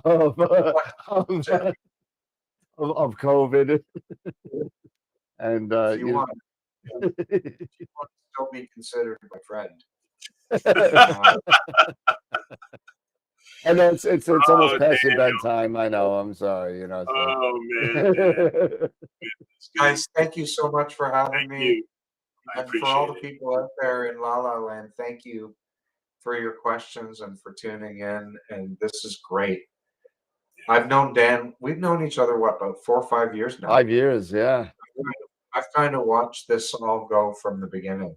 I know, and It's great. Masters of Pix Insight and yourself and Warren and Pete, you guys have been some crazy supporters of the channel, and we appreciate it so much. You allow us to give away all these, you know, workshops every Friday and the IP4AP yearly subscriptions and all that. So you know, we thank you and the rest of the team for that, because it means a lot to the members. So. It's our pleasure. Sure. It's our pleasure. Okay, guys, thank you for having me. Don't leave it so long. Take care. I can't wait to the next one. Well, Looking forward you to know catching up with you at NEEF. Yeah, we'll see you at NEEF. We'll do an interview at NEEF. Oh, that'd be cool. I'm going to be there on the Saturday. I'm probably going to fly home on the Sunday. All right, so Okay. make sure we get you at one of the booths, and we'll corner you for a 5-minute interview and chill out with us. I'd love to do that. Awesome. All right, guys. Ron, thanks a lot. Take Feel care. better, man. Have a good night. Say good night Live long and prosper. Say good night to Gail I for me. will. All right. See you later, you guys. Bye bye. Take care. Awesome. That was great. That was great. And another wonderful night with with one of the best, Yep. Ron Brecher, personal friend of mine, and really great guy. So really knowledgeable. And I don't know if he said this, but he does also do private tutorials. You could just go to his website at astrodoc.ca, and you could sign up and get some one-on-one help if you want to. And don't forget MOP discount code for the next Message of Pixel Insight workshop. The Photons to Photos, I think 18 they're up to now. And he'll be doing the IC405 region, which is going to be a lot of fun. Oh, Okay. Real quick before Yep. we call it a night. Yep. I'll share my screen here. Entire screen. And remind everybody of image of the week. Everything is up and running. We've been already getting some votes, but recap. Congrats again to Greg Meyer for his Orion landscape composite image. It's a beautiful shot there. And this week we have for the February 9th contest, polls already open, closes now at 9 p.m. Eastern. So February 9th, Fridays at 9. And we have 2 images for consideration. We have the Horsehead in Flame by Tom Peter and the Andromeda by Nathan Barnard. So those we have that are competing for this week's image of the week for February 9th. And we also have the image of the month nominees up. The polls are open for that as well. And that will run until February 23rd at 9 p.m. And those nominees are Abe Jones for Thor's helmet. We have the Christmas Cone and Phosphor Nebulae by Dave Schaefer. We have the Pleiades M45 by Dave Schaefer. And NGC 1333 by Tom Peter, the Embryo Nebula. And so far, we have 14 votes there. So don't forget to go ahead, if you haven't yet, hop over to astroworldweb.com/IOTW and cast your vote. There you go. Cool. All righty. I have to switch your lighting back and forth. Yeah. I've got to figure this out. So maybe I need to get some larger lights. These Lume cubes may not be doing the best work. So unless if you got the large one, if you got the little one that's like 6 inches. These are. I've got 2. I think I have 2 small ones. Nah, over here, you need like if I could show you. I need big ones. I need the bigger ones. There you go. Yes, like those. Like that. These are cheap. These are from Newer. Mm-hmm. Okay. They're the barn door ones. You get the 2 of them with the stands. Mm-hmm. Like $50. There you go. So that this one's broken, but I mean it works. Oh shit! Oh, don't let it fall on you, man. It's already broken. I dropped the S word. Yeah. But yeah. So don't forget. Also, next week we got Greg Crinclaw coming from Sky Tools is going to be here next week. Followed by the 21st, we got Bob Denny coming up. He's going to talk to us about alpaca. And then I'm working on George Helios, and that name may be familiar. He is the writer of the Pix Insight third-party plugin, Hocus Focus. So he is from New York as well. So he is going to be hopefully coming on. We're setting up some dates with him. And then in March, right before the solar eclipse, we have Alan Friedman coming on to hang out with us. So, and that's going to be great guy. Eric and I met him at NEAF last year, and he's a really nice guy. And he's got like a galleria opening up up in the Buffalo area, if I'm correct. Go check it out.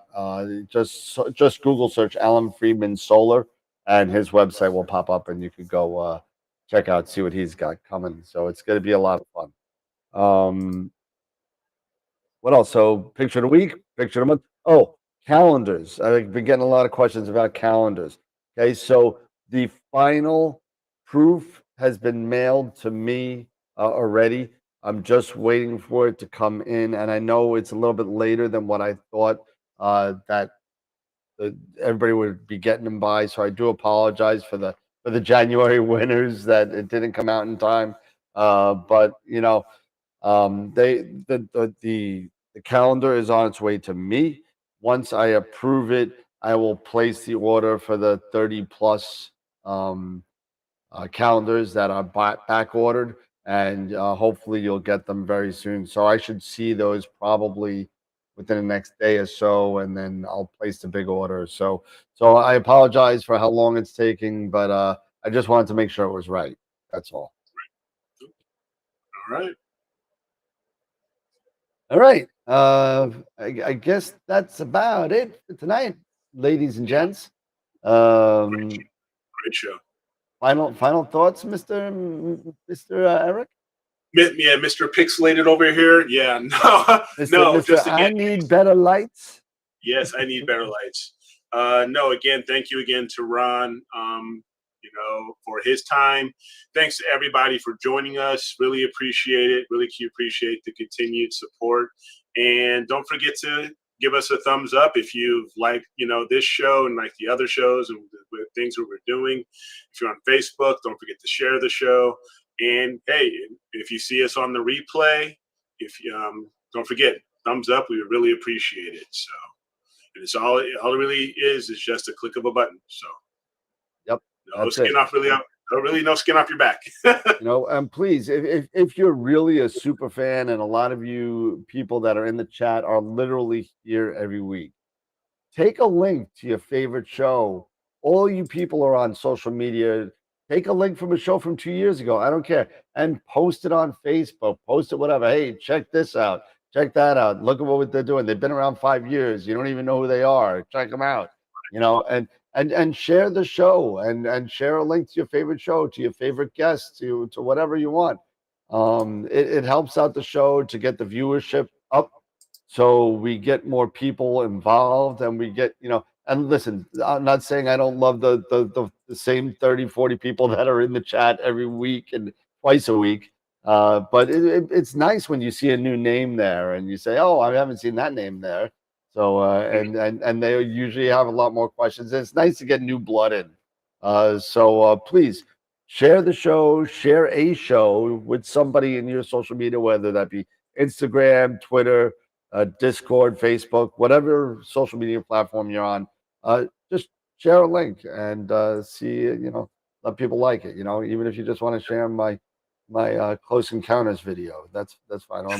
Or my Pennywise Halloween commercial. So whatever the case may be. But thank you all for your support, your membership. If you're a member on Patreon and or YouTube, thank you so much for your support.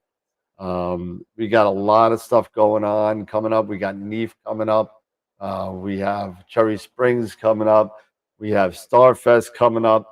So Eric, you better get your VMix rolling, or you're gonna be zooming it or whatever. I don't care. Yeah. Nope. We'll touch base on that so I can get the. We got to get Eric to a star party, because he has yet to be at one. Because the last one he chickened out of. So chickened out, right? Whatever. But thank you again to Ron. Yes. No other final thoughts for me, but it's time to go to bed. I've been up since 5:30, so I'm dragging a little bit here, so I apologize. But everybody have a great night. We'll see everybody for Eric, Constellation for Friday. Yeah. Constellation for Friday, and I picked one for you. Great. Picked one. Awesome. So, it's you got the giraffe, Camelot, Dark Pallidus, or whatever the hell it is. Yeah. And I stayed Camel. with the Bring a C's. camel. I stayed with the C's. So believe it or not, yeah, it's camelot or whatever, but it's Yeah. the giraffe. So go figure that Yes. out. And then I got Circadia or Circadia or something. It's the compass in the south. So I don't know. Okay. So Okay. I don't think there's anything in it, but it's just as bad as Should the it's just as bad as the giraffe, I think. So so maybe a quickie, but so we got the two C's, we got the C squared going on, and that's what we're gonna be doing. So Yeah. enjoy the next 2 days, enjoy hump day and hemp night, and we'll see everybody Friday night. All right, everybody. So right. remember, keep imaging, keep educating, and clear skies, and we'll see you in a couple days. Have a good night, Take everybody. care, everybody. See ya. Bye bye.